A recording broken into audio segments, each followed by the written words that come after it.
Rugi ke simpan emas? Ramai orang tanya, betul ke simpan emas ni untung? Tak rugi ke? Sebenarnya simpan emas boleh nampak rugi tapi bukan disebabkan harga emas semata-mata.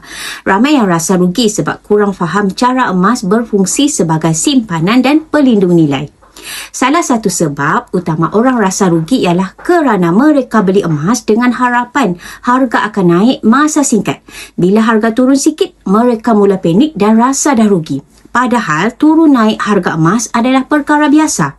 Sama seperti mana-mana aset lain. Emas sesuai untuk simpanan jangka masa panjang, bukan untuk jangka pendek. Selain itu, ada juga yang beli emas tapi tak konsisten. Beli sekali dua, kemudian berhenti.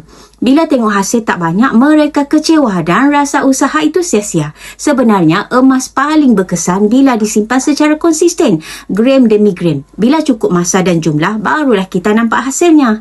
Orang yang betul-betul faham, mereka tahu simpan emas bukan untuk kaya cepat. Ia adalah cara untuk selamatkan nilai duit kita daripada dimakan inflasi. Nilai ringgit makin susut, tapi nilai emas kekal dalam jangka masa panjang.